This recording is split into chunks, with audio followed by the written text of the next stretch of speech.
welcome, ladies and gentlemen, to the next edition of the Maracle Seating Podcast. I'm your host, Christian freaking Maracle, host of...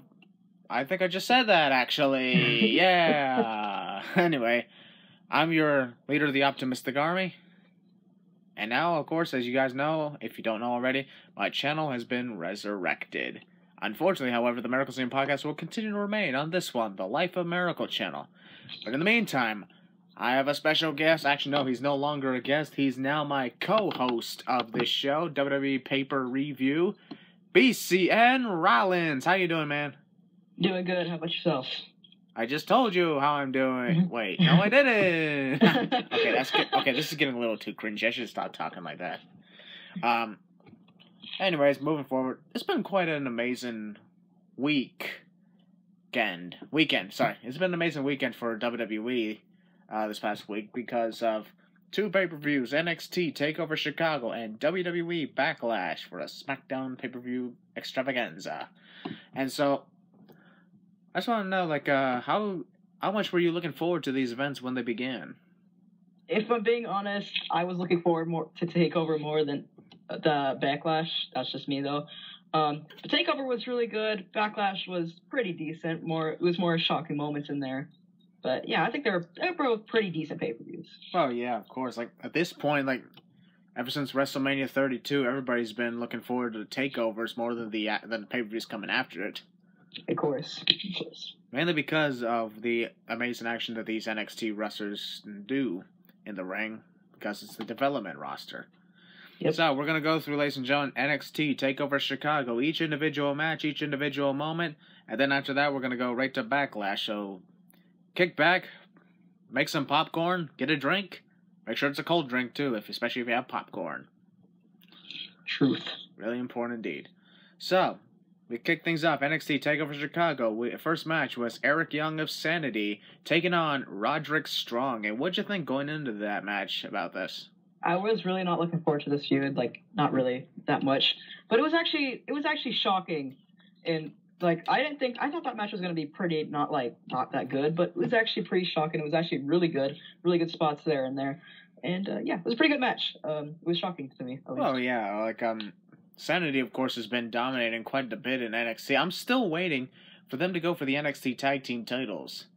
Like, maybe Wolf and Killian will become tag champs. Eric Young becomes NXT champ, and Nikki Cross becomes women's champ. That's what I was about to say. That would have been like Sanity could take over.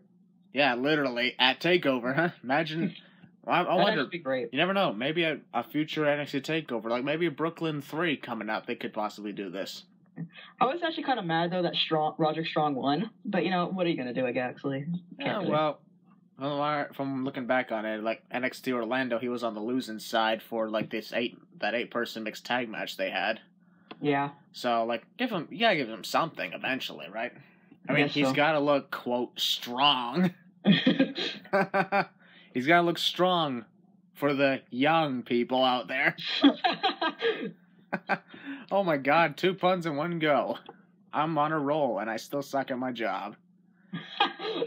BCnRollins, do you want my job? No. Damn it. I wanted to quit a long time ago, but I guess I don't get that. But all in all, I would say that Strong vs. Young was actually a really good way to open up the show and everything.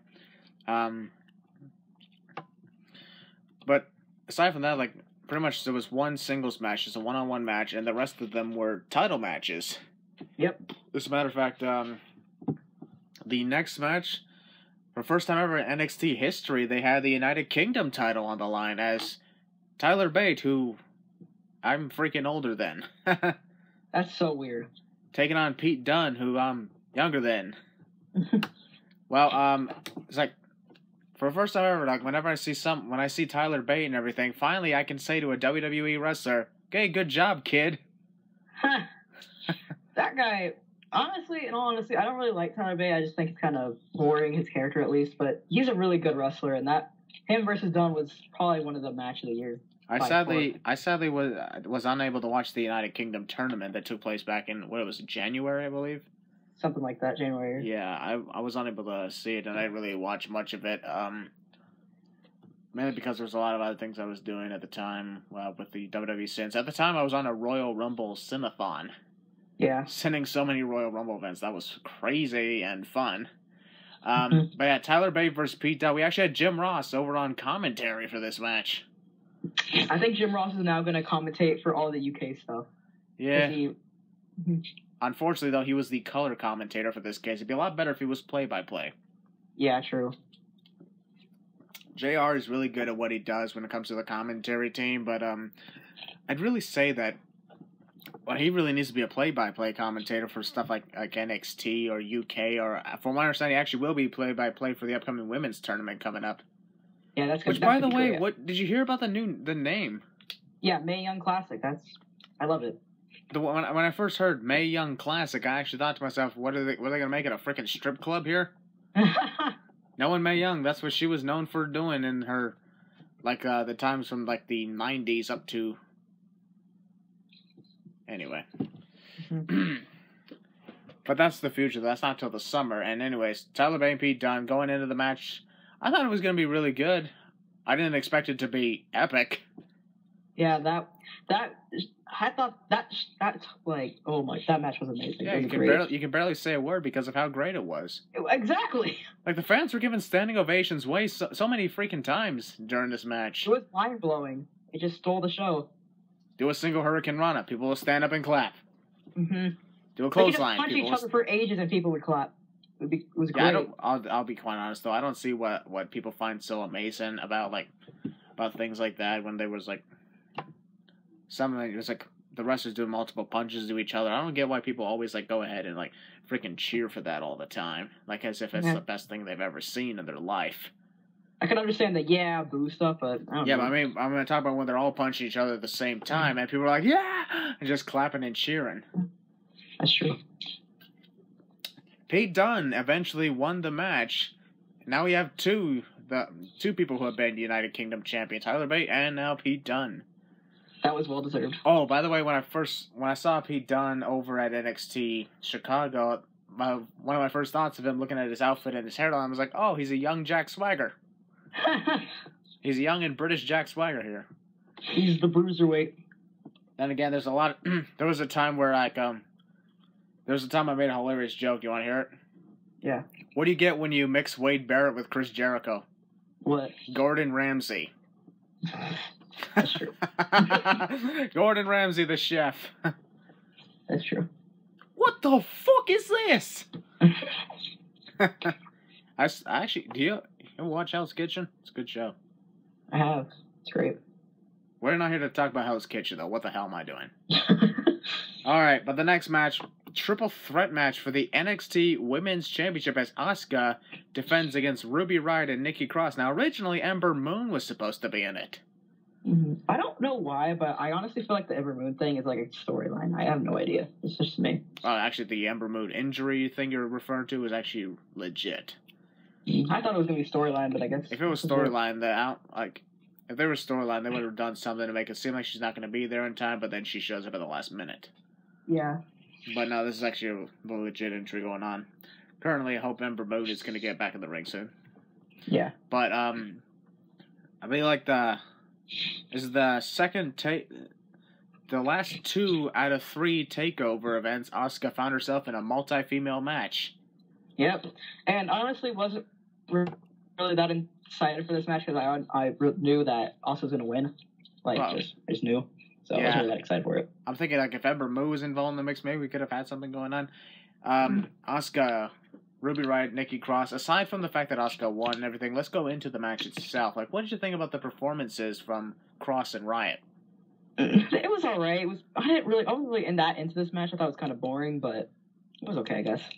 Yeah, well, I gotta admit, these women had shown great promise and everything. They show that they are really good. And Asuka and her over 410-plus day reign continues. Oh, gosh. April 1st, 2016, she won the title. I know that's no joke. April 1st was also the same day that I actually released that WrestleMania Stolen Tickets prank. On the same day I released that Stolen WrestleMania Tickets prank, Asuka wins the women's title, and now she still holds it today. I'm not the biggest Asuka fan, but freaking well over a year. She's now, of course, it's kind of obvious she's the longest reigning champ. She defeated Paige's record. Yeah. Moving forward, In the end, Asuka retains. Her long-ass title reign continues.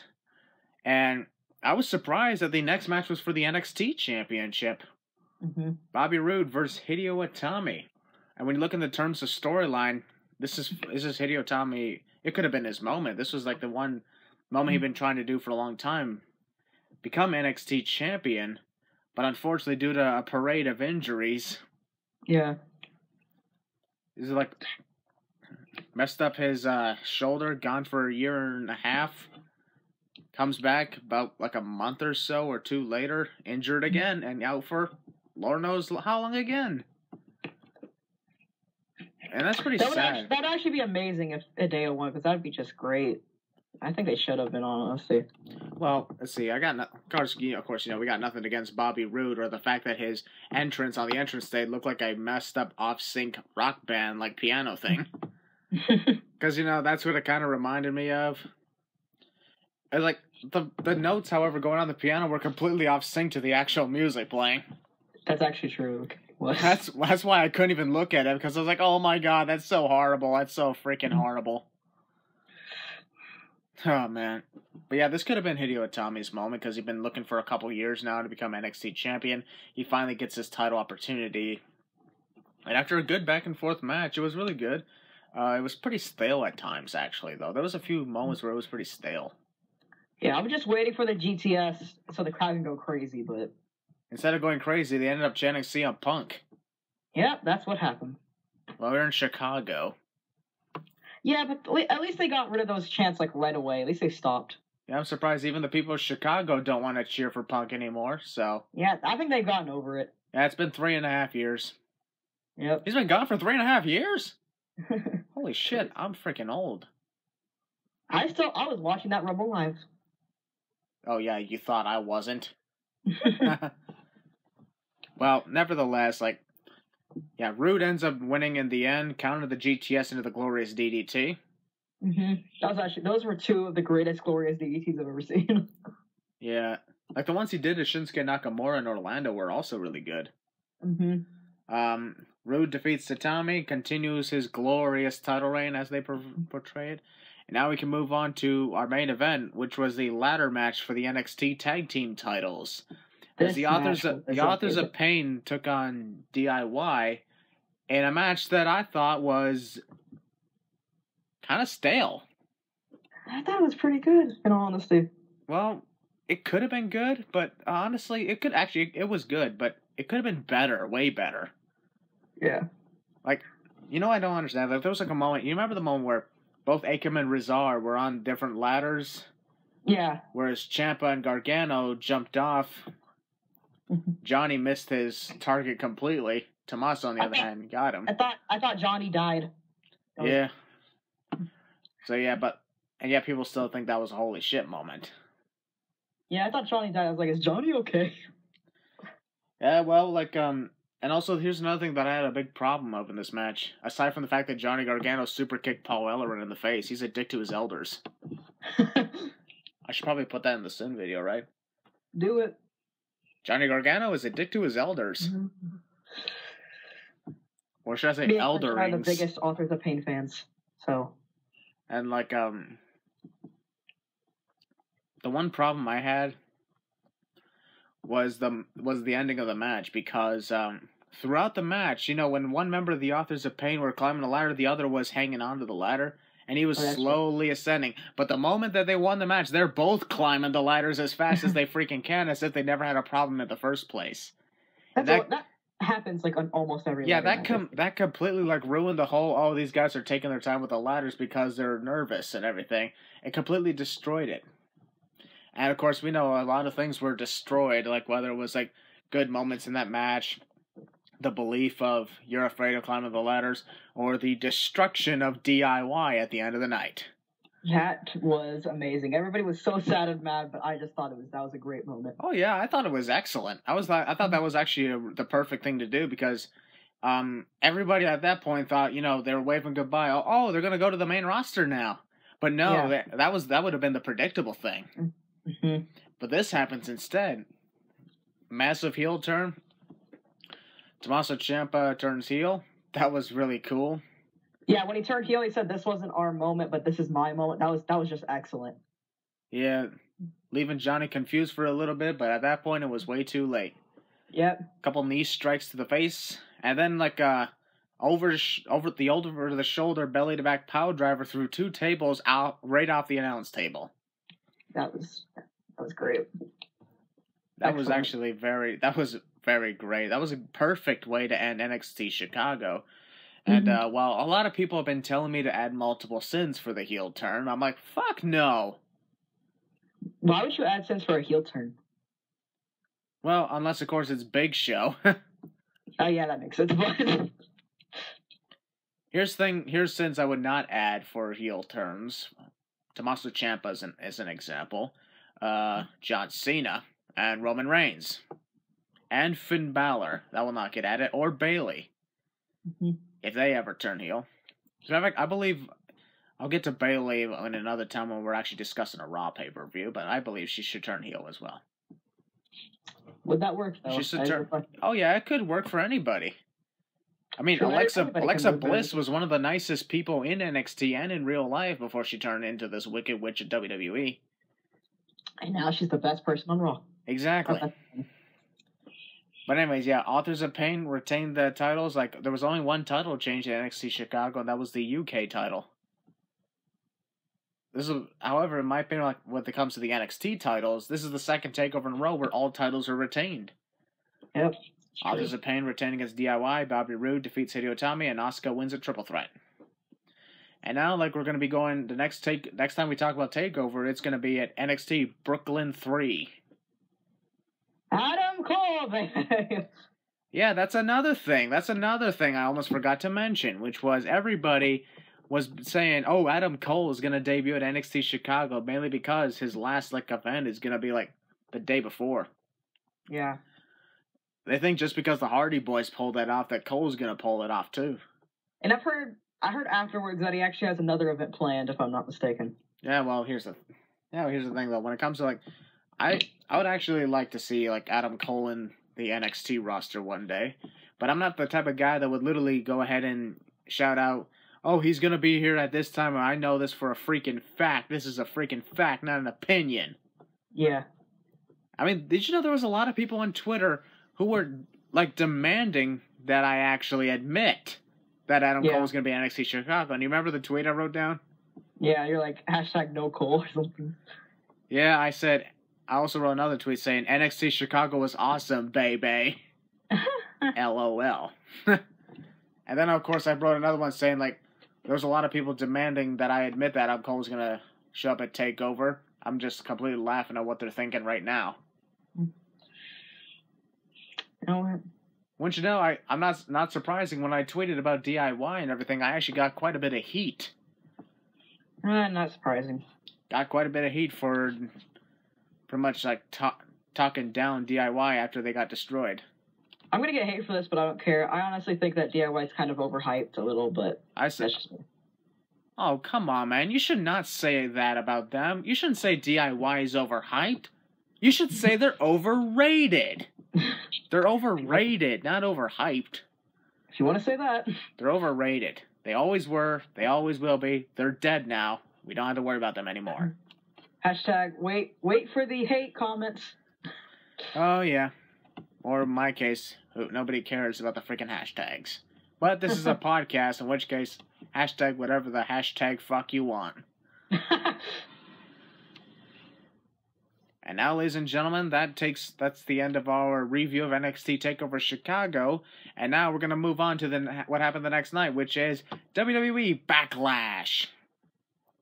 This pay-per-view was okay. Backlash, which is normally the WrestleMania Revenge pay-per-view. Yep. Raw had their WrestleMania Revenge pay-per-view, Payback. SmackDown has theirs. And the funny thing is, it's the WrestleMania Revenge pay-per-view with not a single bit of WrestleMania Revenge in it. That was pretty pathetic. Not a single match, not a single freaking match here at Backlash was anybody feuding from WrestleMania saying, I did not get my moment and I want my revenge on you. exactly.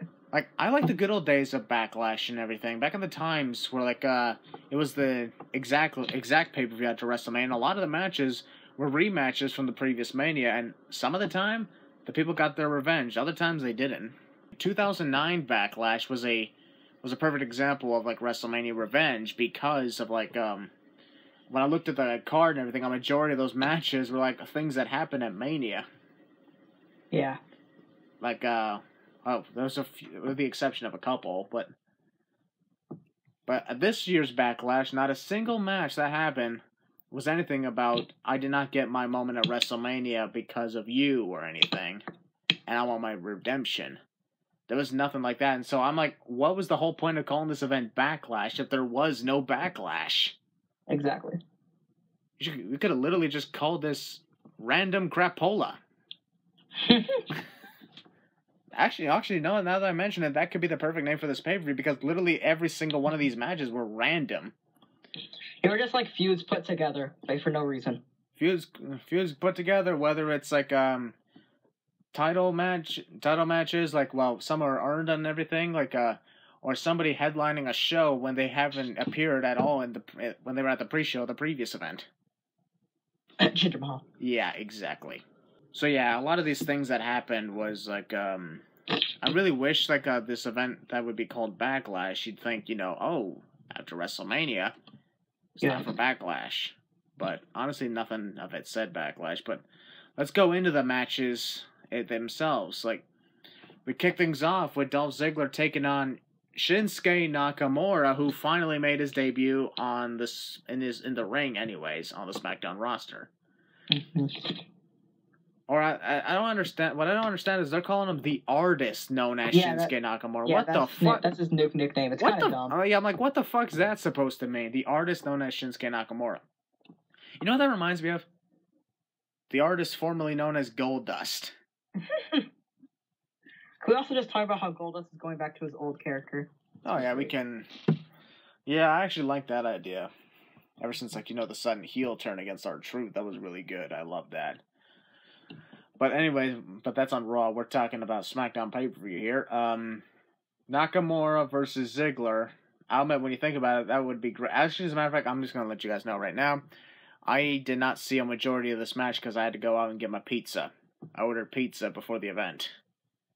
Yeah, I didn't see that much of this match either because I was talking to my friend. It was okay, I guess. Not the best match of the night, but it was better. It was better than majority of the matches this night, so that's all I'm going to say. Yeah, it's understandable, of course. Nakamura versus Ziggler. I would just say it's a good opening. It was a good opening to the show. Very good. Yeah, it was a great opening, of course. And as long as we have a good opening to a show, that's what matters, okay? Yeah. But Shinsuke Nakamura, no surprise, got the victory over Dolph Ziggler. Even though I actually predicted... I was on the side of Nakamura. FGC, on the other hand, he voted Dolph Ziggler to win it. Yeah. Because I can understand why he voted Ziggler, because maybe he wanted an unforgettable and all of a sudden unpredictable movement here. Yeah, just imagine though, like, well, the main event Ziggler actually won. Well, main event was also unpredictable, but we'll get to that later. But yeah, if Ziggler won, that would have, well, of course, a lot of people would be complaining because they'd be like, oh, Nakamura lost his first match on the main roster. Now he's going to look weak. People. Yeah. Some people lose. Yeah. Someone loses a single match and they automatically refer to it as Baron. Like when Roman Reigns beat Finn Balor a few weeks ago. Okay, that's understandable. When Roman Reigns beat Finn Balor, all of a sudden people are shitting on it because it's Roman Reigns. And I'm like, Finn Balor lost. Who gives a freaking shit? People can lose. Even if you're freaking, like, on top of the company, you can still lose to random people. Well, Finn Balor was not even close. Finn Balor's not even close to being on top of the company and likely never will. Not yet, at least. Give that man time. Oh, yeah. Like, my opinion, they pushed him way too fast when it came to his main roster debut. That's true. Indeed. Debut match on pay-per-view, he wins the Universal title. Bad mistake. Anyways, next match. This was one of the highly entertaining matches. SmackDown Tag Team title match. The Usos versus Breezango. I don't know how the freak Breezango pulled it off, but they managed to become more entertaining than they ever been in their single careers combined. I mean, it was pretty funny. It was right when I saw it, I was just like, they're gonna lose. There's no chance they're actually gonna win the tag titles and make the Usos look this weak. I don't know. Actually, they made it kind of look like they were gonna win it at many points. That's true. Whether Tyler Breeze was dressed up as a janitor or a freaking old lady. Okay, that was pretty funny. The janitor one was pretty pathetic, but the grandma one was hilarious, I must admit. I mean, I did not see that coming whatsoever. When he did the janitor thing, I was just like, this is so stupid. Indeed. Mopping up the freaking ring, mopping up the ringside area. What are you, Kenny Omega now? Yeah, I guess so. Maybe that's freaking foreshadowing of 2018. The cleaner. The cleaner, Kenny Omega. Yeah, just like if Adam Cole comes in, Coleman Adams. Let's hope to God that doesn't happen, guys. Pray in the YouTube comments that does not happen. Coleman Adams, ladies and gentlemen, going to be the sidekick for Tyler Breeze and Fandango. All right, but moving forward, like Usos, they ended up, winning the match. We kind of figured that would happen, but there were many moments that I thought to myself, oh, Breeze and Fandango could actually do this. And then they got a title shot tonight. And they lost that one too. Yeah, makes them look so weak. Although, all of a sudden you're saying they look weak, huh? Well, then again, the Usos did look really weak when they lost in like 20 seconds. Yeah, that was a freaking mess up. That was pathetic. Yeah, I think that's one of the many reasons why we don't often see American Alpha on top anymore.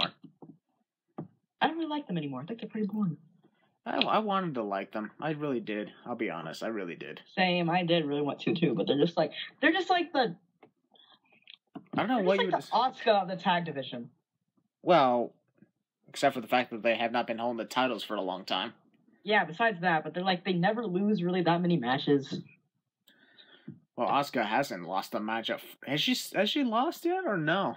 I think she's still undefeated. Oh my freaking god! Crazy. Well, in one-on-one competitions, yeah. Yeah. She's probably lost in other type of matches though.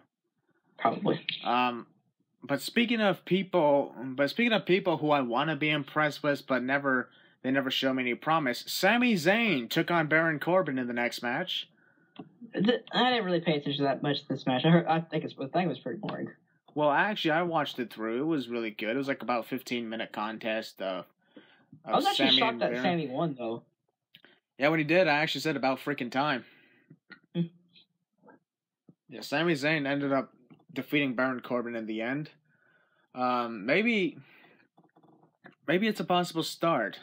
A possible start for him to actually show that he has promise. Because ever since he made it to the main roster, with the exception of a couple of pretty good pay-per-view matches, whether he won it or he lost it, he hasn't really shown much of anything these days. I think the last good match I remember that he won was like Battleground or something like that versus Kevin Owens. Yeah, I believe that was the last time he actually did really good to the point where he actually impressed us and said, this guy has promise and he's going to do well in the future. And then as time went on, you realize James Ellsworth got a title shot before Sami did. Jinder Mahal got a title shot before Sami Zayn did. That's true as well. But Zayn defeats Corbin, and I'm thinking to myself, maybe this is a possible start to a possible push. Maybe he can actually show me that he has it and everything. For now, I'm somewhat impressed with him, but he still needs to keep going, in my opinion. Just keep going, kid. Yeah, he beat Baron Corbin tonight in like 10 seconds. Yes, indeed. Really bad. That, on the other hand, my opinion, is really dumb. I was like, okay, when I said show promise, I didn't mean freaking win squash matches. So that means they had 3 squash matches in one night. Yes, indeed. But let's see. Moving on to the next match. The 6-female tag team match is Natalya, Carmella, and Tamina. The Welcoming Committee took on Charlotte, Naomi, and Becky Lynch. Oh. Honestly, like, when you think about it, it's not a battle of, like, that's not just a battle of good versus evil. It's a battle of the entire freaking women's roster that's available. Yeah, they just put the whole women's roster in one match to make them go all on the show. Yeah, they wanted to do a lot of things. Like, let's see. So I'm confused. Is Charlotte a face? Probably not. Probably not. She acts like a heel.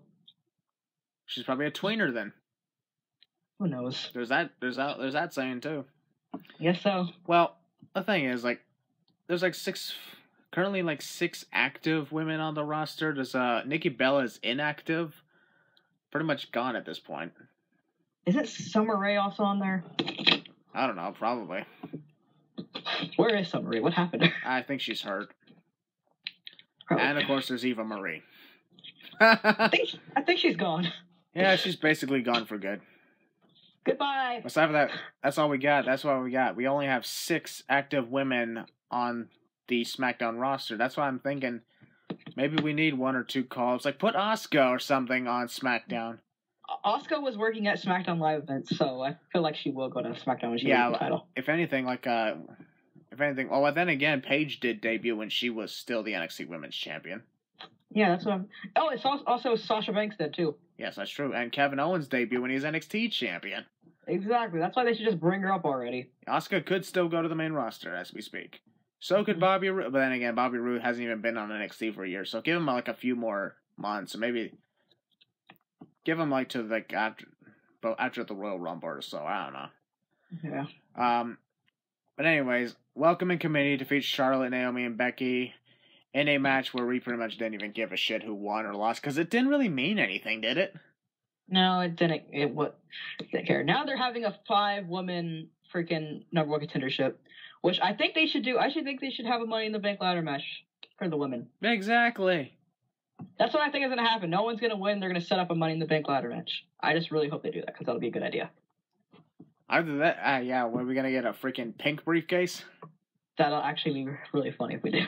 Well, this is another reason why I'm thinking there's a freaking problem with pay-per-view events being only for one brand. I mean, I understand that they're doing the whole brand split and everything, but I liked it when in the brand split they actually said like, okay, only certain wrestlers can be on this show and only certain wrestlers on this show, but the pay-per-views is when we all come together. Because then it gives you more freaking opportunities. Exactly. I think they should just have Money in the Bank for both brands where they can have the red and blue briefcases again. Exactly. Instead of the freaking gold one. Sadly, now it's blue again. Now it's blue. Oh yeah, I forgot about that. Well, at this point, I'm like, Money in the Bank pay-per-view is kind of dumb. They should have just brought it back at WrestleMania.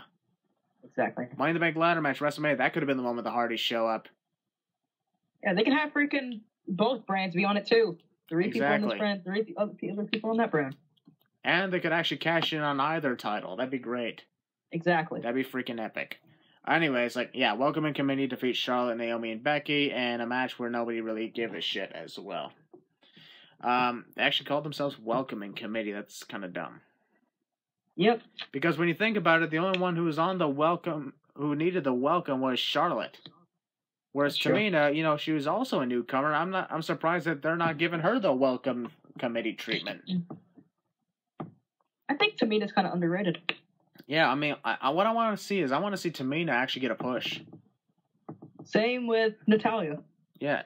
Well, okay, yeah, maybe, why not? Anyways, next match for the United States title, which had it was a pretty good match, but a shitty ending. Kevin Owens versus AJ Styles. This match was great with a terrible, terrible ending. Indeed. Foot tangled up on the wires on the announce desk. And now AJ's not even getting his rematch or anything. That's just it. Yeah, well, he did technically lose the match. Yeah, but still, that's a terrible ending. Another way, he wasn't the previous champion, so as he was not the previous champion, he is not owed a rematch clause. But then again, Austin Aries keeps getting title shots on Raw. Yeah, that I don't understand. That I don't freaking understand. They're doing that again. At Extreme Rules, Neville versus Austin Aries. This is 3 Raw actually, 1 WrestleMania, then 2 Raw pay-per-views in a row. Neville versus Austin Aries. What's going to happen? Same result? If it happens the same result and they do it again, I'm actually going to get annoyed. This is like a payback that ended in disqualification. You know, we're not talking about Extreme Rules. We'll talk about that some other time. Mm-hmm. But let's see what we got here as well. Kevin Owens and AJ Styles, they put on a pretty good show. Went on for about 20 minutes. Yep. 20 minutes of pretty good back and forth action, and it ends with a count-out victory for the U.S. champ Kevin Owens, the freaking face of America, who's not even American. Canadian. Canada won that case. They should just bring back the European title. Indeed. I miss that title. That's true. But then after that, we have Harper versus Rowan. Luke Harper versus Eric Rowan. I thought the next match was going to be Jinder versus Randy, and I forgot this match even existed. Yeah, that's true, because, like, it was only made official, like, what was it, the week before or something like that? Yeah. Yeah, it was like, it was on the pre-show, and like, oh, this match is going to happen. Then I completely forgot afterwards it was going to happen again. I mean, Luke Harper versus Eric Rowan, in my opinion, is a match that I wanted to see on pay-per-view for a long-ass fucking time. Yeah, and then I heard it was a pretty decent match. Not the best, but not the worst. Yeah, well, like, Harper versus Rowan could have been way better, because I believe those two can really do good. That could have been better if it was, like, on the opening show or the second match. But, like, they did, like, the match before the main event, so nobody really cared. Hey, James Ellsworth was involved in the second to last match at WrestleMania. That's true. That's kind of scary to think about. Yeah. Yeah, James Ellsworth right after Brock and Goldberg. Think about that for a moment, folks. Terrifying. Yes, indeed. Anyways, Luke Harper defeats Eric Rowan. In my opinion, I think Rowan should have gotten this victory, because has he really been winning a match lately? Yeah, what is he doing? I don't get it. Like, I believe when he returned, they were gonna reform the original Wyatt family again. But then guess who went to Raw? Like, clown gimmick. Now he's becoming like this clown gimmick where he wears a clown mask. It's pretty cool. Well, Stephen King's It is coming out in a few months, so it's a good way to promote it. Yeah. Or just have Chris Jericho go around to people with a copy of the poster saying, "You better watch it." That could be a good commercial. Yes, indeed. That could be really good. Anyways, Harper defeats Rowan in a fairly forgettable match. I still forgot existed. Yeah, like, so far, in all the matches we've been reviewing and everything, it's not looking too good for SmackDown on pay-per-view right now. Now this main event. Ooh. Randy Orton versus, now, guys, this is not a freaking joke, Jinder Mahal for the WWE Championship. Randy Orton versus Jinder Mahal. That was, like, in my opinion, that's the last person anybody thought would be facing Orton on pay-per-view right after freaking WrestleMania. This guy has been a jobber for 7 long years. Well, he did take time off, obviously. He left WWE at some point. Became more jacked up. 7 years, and this guy is getting a WWE Championship match. He didn't even have like a push for a streak. He just got the title match from the number 1 contendership. Yeah, I believe let's see. When we first saw Jinder Mahal, it was like, what was it, 2011? He was doing like a relationship thing with Great Khali, saying he was his brother-in-law. Yeah, that was a pretty good one. I'm not even gonna lie, but still. And but throughout that whole time, his first run, he showed me that he has absolutely nothing. He had nothing. I can't believe a lot of people said Jinder Mahal is gonna be world champ one day. Well, he is now. We'll talk about that in a little bit. But at the time, I was like, no, with the way he's been going on, everything, highly doubtful. He's gonna be one of the most forgettable guys around here. And for the longest time, that was actually freaking true. Yeah, because he joined 3MB. 3MB was created, yeah. I mean, with Heath Slater and Jinder Mahal, I could understand that they were part of the group, but Drew McIntyre... They just completely... killed him. God. I would just say they killed him, huh? Thank God that guy is back and getting treated right. Yeah, Drew McIntyre's back in NXT. That's really good. I was lucky to see him in Orlando. Mm-hmm. But, of course, Randy Orton versus Jinder Mahal, who's now being... accompanied by the Scene Brothers. Basically the Bollywood boys. Yeah. Who I honestly did not even freaking know who they were. They were in NXT for a little bit. Then they were on 205 Live for like 1 week. Then they were gone, and then now they're back. Yeah, to which I'm like, well, I didn't really understand it. These guys are pretty much, how would I say, the Indian version of J&J Security here. Yep, they were good tag team too, and they just made them J&J Security. I mean, J&J Security co-hosted of great wrestlers, Joey Mercury and Jamie Noble. Yep. They were all really good in the ring. Yep, and now they're just... Hell, now we could... Who's talking? Am I talking or you talking? Yeah, talk. Yeah, you talk. You talk. So who talks first? You talk first? I talk first? You talk first. Oh, I talk first? Yes. Okay, I'll talk first. All right. Anyway, yeah, Jamie Noble, Joey Mercury, they were really good in the ring. What they did as well over the years, like hell, Joey Mercury, remember Eminem? Yes, that was great. Mercury, Nitro, Melina. Where the frick is Melina these days? She's in the Indies. Oh yeah, that's pretty much the answer. John Morrison is in Lucha Underground, and who knows what Joey Mercury's doing. Actually, well, he's a, I think he's still like a producer and like trainer for WWE. That's pretty cool. I think so. Jamie Noble, you can see Jamie Noble break up fights during brawls. And Finlay. Yep, and Finlay. I miss that guy. Anyways, moving forward though, Orton versus Jinder Mahal. The title match itself was okay, but that's the problem though. At this point, after a pay-per-view event that was full of matches that were okay, you do not want a main event that is simply okay. And then nobody really cares about it, and they're like, oh, Randy's gonna win, but... Well, the Cena brothers got involved so many freaking times in the match, to the point where... it was actually kind of fun, the point where it was actually funny. Yeah. Did you see what happened to one of them? Again, suplex and flip? I thought he died. That was brutal. That flipped right over the announce table. I was like, holy shit. He, like, landed on his neck. Yeah, I know, like, I was, like, completely crazy what we saw after that case. But then all of a sudden, like, Randy Orton, like, the biggest mistake he made was he threw them back in the ring. He decided to turn his attention to them and not Jinder Mahal. Wait, did I just say Jinder Mahal? Jinder Mahal. Guys, get that freaking trending right now. Jinder Mahal. I wonder if anybody's actually watching this podcast for this long, about 40 minutes into this, and actually listening to what I just said. At like the 40-minute mark, Jinder Mahal. That's probably going to be like the highlight or something. You know, actually, I think I should tweet that. Jinder Mahal. See what anybody would say about that. Moving forward, though. Anyways, Randy Orton focused too much on the Cena brothers. He had the chance of... He had taken them all out of the equation, but then he decides to have more fun with them.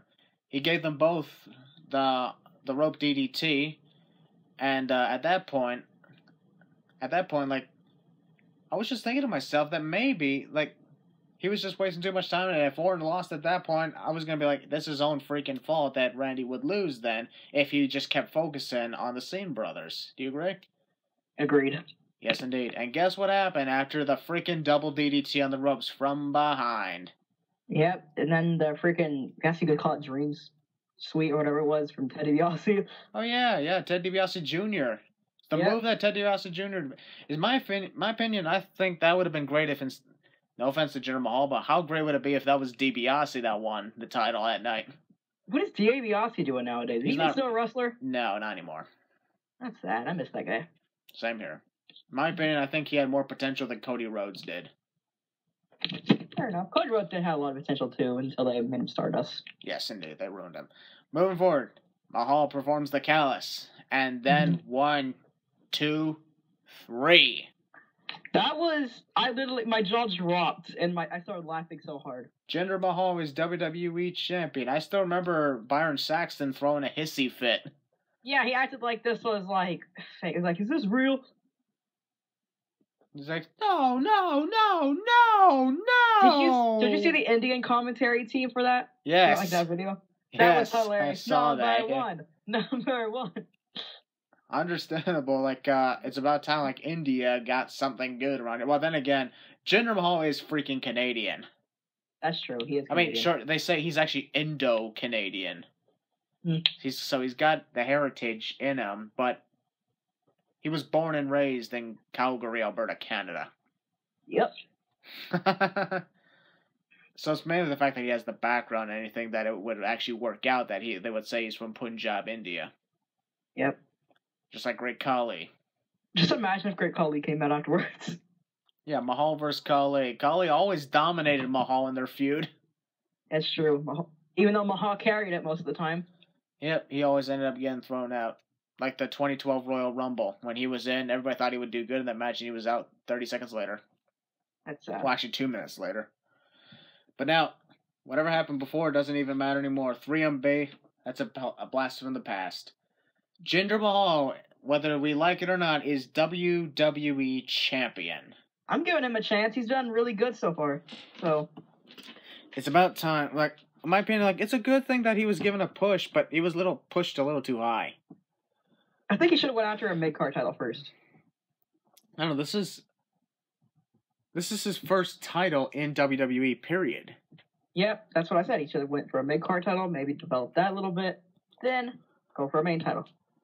Oh yeah, of course. Like Jinder Mahal, like in his first run WWE, showed absolutely no potential. Then joined 3MB, made a complete joke out of himself as if he wasn't one already, and then he was gone. And then he came back with Heath Slater, turned into a jobber again, and at WrestleMania he was in that Andre the Giant Battle Royal. He made it to the final 2, but honestly, like the Andre the Giant Battle Royal is not a freaking impressive thing.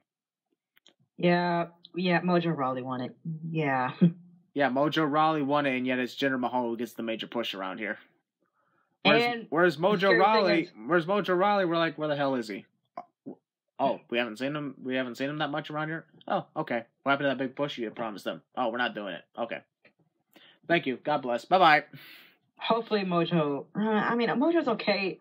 He's not my favorite. He's meh. I think what they're doing is they're actually stalling time until Zack Ryder comes back. They should just bring back the Hybrid. You know what? When Kurt Hawkins returned, I wanted Kurt Hawkins Kurt Hawkins and Zack Ryder and Kurt Hawkins, the Edgeheads. The Edgeheads. I miss them. A lot of people were actually hoping that Kurt Angle would come back as the manager for freaking American Alpha too. I saw that. I guess that could work. That could have been okay. I guess so. But there's a lot of things that could have happened that doesn't happen, but there's also the other things like Mahal's victory that were completely unexpected. Because in my opinion, I thought to myself, this right here, Orton versus Mahal was gonna. I was like, oh, this is just filler for Randy's title reign. Yeah, it's freaking filler. But unfortunately, that's not the case. Jinder Mahal is WWE champion now, and I'm surprised, I'm shocked, but honestly, I'm actually liking where this is going. You know what? Besides the Hardys, this might be one of the most shocking things this year already. That's exactly true. And now, of course, at the Money in the Bank pay-per-view, Randy Orton's getting his rematch. Most likely. I'm surprised he didn't interrupt Mahal on SmackDown tonight. Yes, indeed. And of course, next time SmackDown is going to have a pay-per-view is June 18, 2017. That's the Money in the Bank pay-per-view. But the next pay-per-view we were going to be talking about later is going to be Extreme Rules. Yep. Extreme Rules, the Raw-branded pay-per-view event. And, we'll get to that. We'll get to that later. But I'm going to say, let's talk one last time a little bit about NXT TakeOver Chicago. On the scale of 1 to 10, how would you rate it? I give it about 7. Because I think this is the first time in a TakeOver event that I saw that a couple of the times the matches seemed pretty flat. Yeah. NXT's getting to the point now where not every match is so epic. Yeah, just filler. Just that match again. Yeah, Rude versus Tommy was okay. Could have been better. Yeah, especially if it was the way the storyline was built up and everything. I would hope for a better match. But DIY versus Authors of Pain, same thing we've seen a lot. Just with ladders. Yeah. The fact that we have a the fact that we have the heel turn from Tommaso Ciampa, I was like, that was more amazing than the match itself. Yep. Pete versus Bate was amazing. And by the way, now that I remember, do you remember now what Charlotte, Naomi, and Becky call themselves? The Royal Glow Fire. Yeah, that was terrible. That is completely terrible and pathetic. Am I the only one that thinks Naomi's boring here, guys? I didn't think they could get any more cringy and pathetic than that, but look at this. It's Vince McMahon. What do you expect? He can make anything cringy and pathetic. That's true. Yes, indeed. So anyways, as for Backlash, what did you think about the event in total, scale 1 to 10? 6, 5. Not the best. I'm honestly rating it a 5. I guess I'll go 5. As for NXT Chicago, I'm actually rating that a 6. I gave Chicago like a 7. Yeah. 6.5 maybe.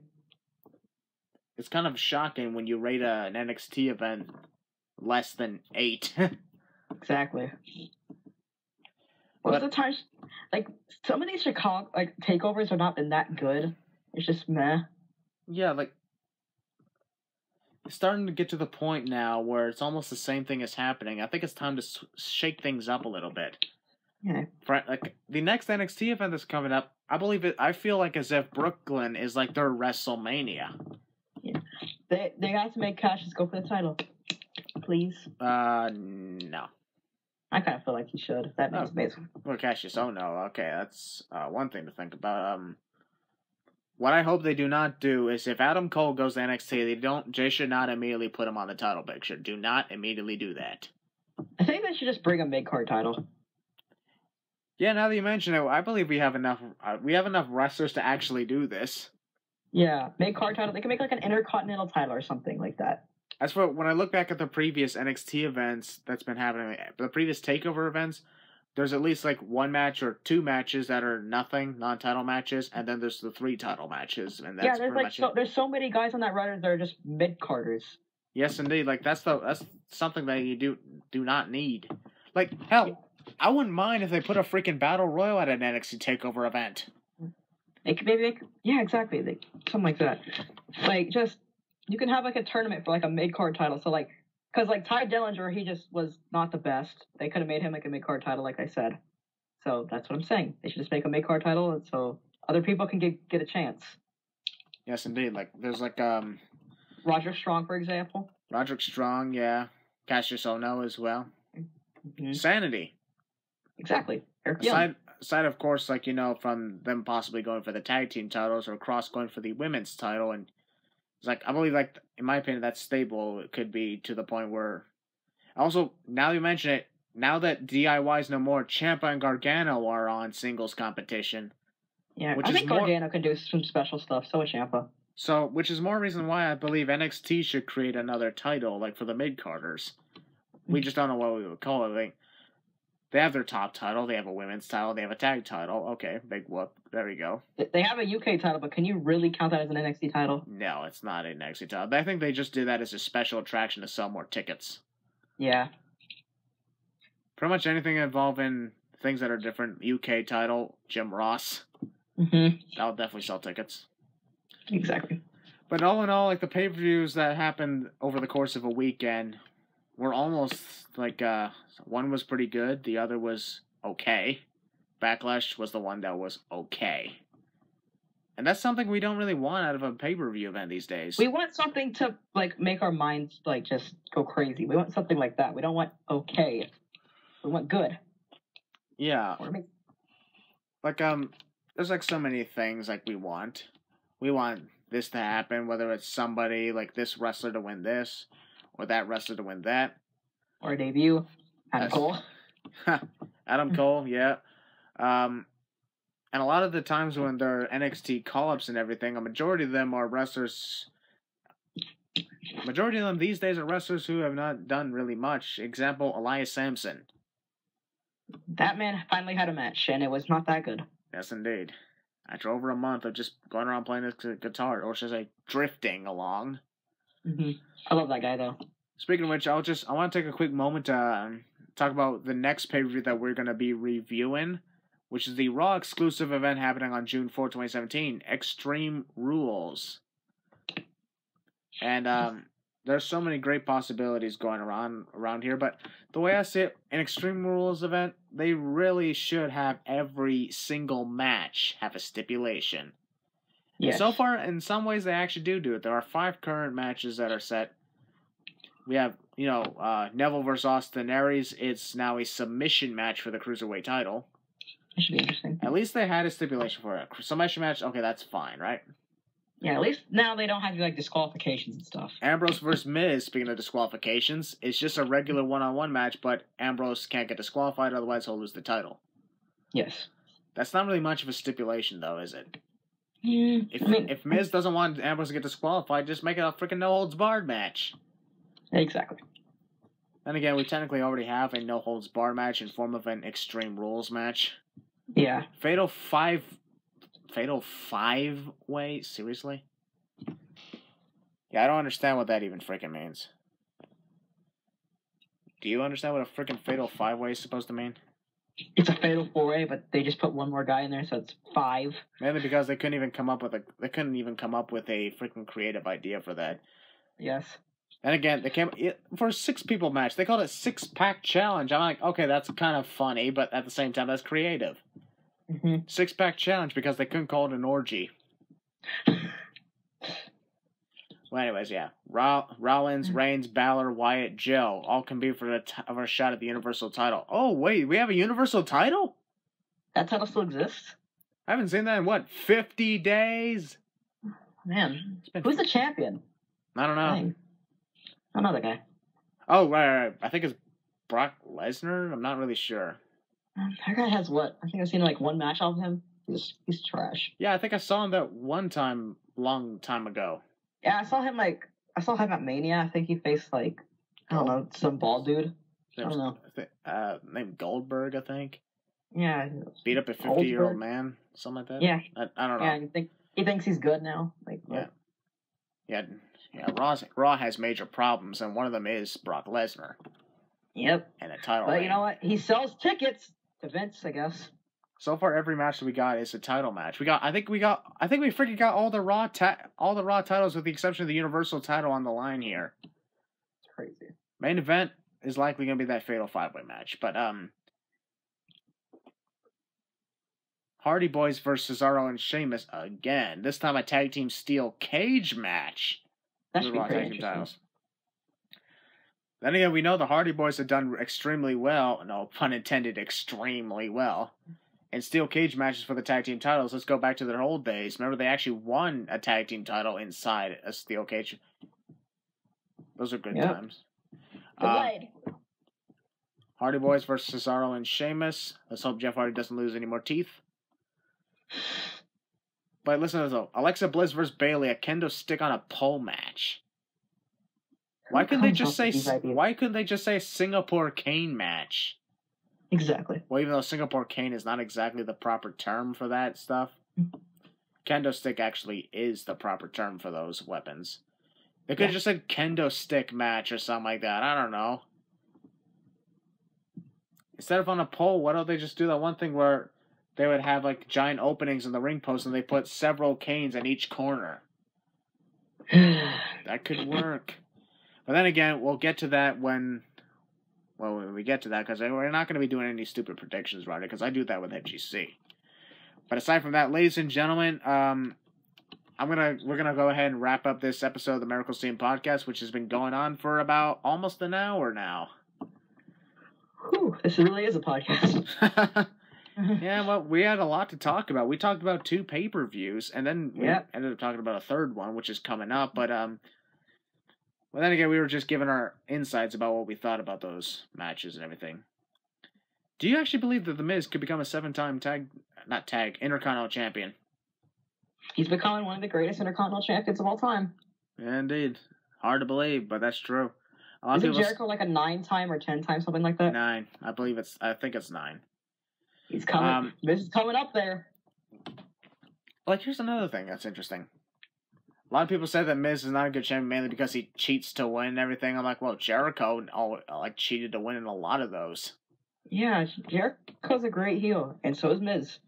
You actually legitimately want to hate Miz on how good he is. Yeah. You know who else was a perfect example of a good heel? Shockingly, Michael Cole.